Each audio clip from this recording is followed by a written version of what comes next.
भगवान शिव अर्थात पार्वती के पति शंकर, जिन्हें महादेव, भोलेनाथ, आदिनाथ जैसे नामों से पुकारा जाता है।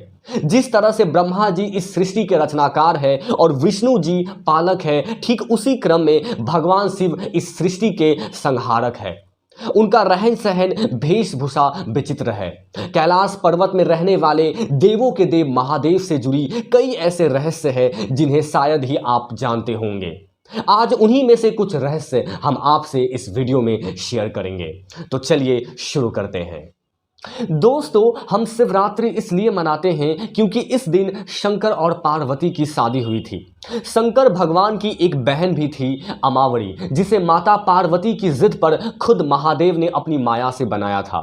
भगवान शिव और माता पार्वती का एक ही पुत्र था जिसका नाम था कार्तिकेय। गणेश भगवान को तो मां पार्वती ने अपने उवटन यानी शरीर पर लगे लेप से बनाए थे। भगवान शिव के गले में जो सांप लिपटा रहता है उसका नाम वासुकी है। यह शेष नाग के बाद नागों का दूसरा राजा था। भगवान शिव ने खुश होकर उसे गले में डालने का वरदान दिया था। ठीक उसी तरह चंद्रमा को भी भगवान शिव की जटाओं में रहने का वरदान मिला हुआ है। दोस्तों, जिस बाघ की खाल को भगवान शिव पहनते हैं उस बाघ को भी उन्होंने खुद अपने हाथों से मारा था। नंदी, जो शंकर भगवान का वाहन और उसके सभी गणों में सबसे ऊपर भी है, वह असल में शिलाद ऋषि को वरदान में प्राप्त पुत्र था, जो बाद में कठोर तप के कारण नंदी बना था। भगवान शिव ने गणेश जी का सिर इसलिए काटा था क्योंकि गणेश जी ने शिव को पार्वती से मिलने नहीं दिया था। उनकी मां पार्वती ने ही ऐसा करने के लिए बोला था।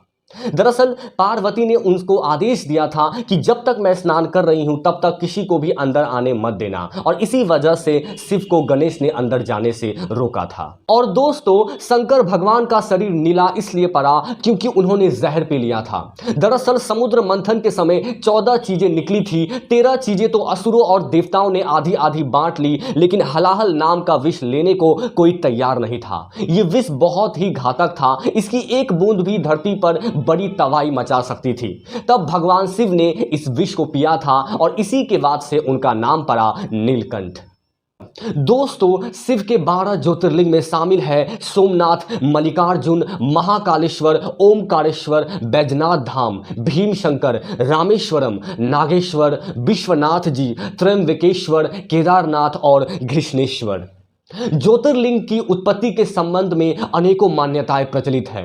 ज्योतिर्लिंग यानी व्यापक ब्रह्मात्मक लिंग, जिसका अर्थ है व्यापक प्रकाश, जो शिवलिंग के 12 खंड है।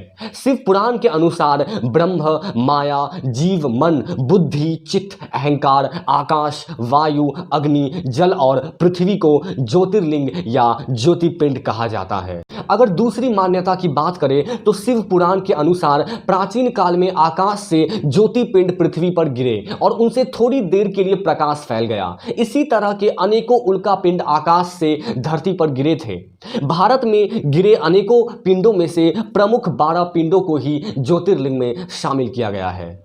दोस्तों, वैसे तो भगवान शिव के अनेकों नाम हैं, जिनमें 108 नामों का उल्लेख पुराणों में मिलता है, लेकिन कुछ प्रचलित नाम है जो आपको बता दूं, जैसे महेश, नीलकंठ, महादेव, महाकाल, शंकर, पशुपतिनाथ, गंगाधर, नटराज, त्रिनेत्र, भोलेनाथ, आदिदेव, आदिनाथ, त्र्यंबकम, त्रिलोकेश, जटाशंकर, जगदीश, प्रलयंकर, विश्वनाथ, विश्वेश्वर, हर, शिव शंभु, भूतनाथ और रुद्र।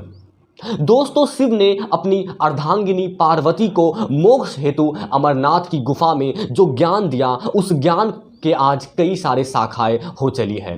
वो ज्ञान योग और तंत्र के मूल सूत्रों में शामिल है।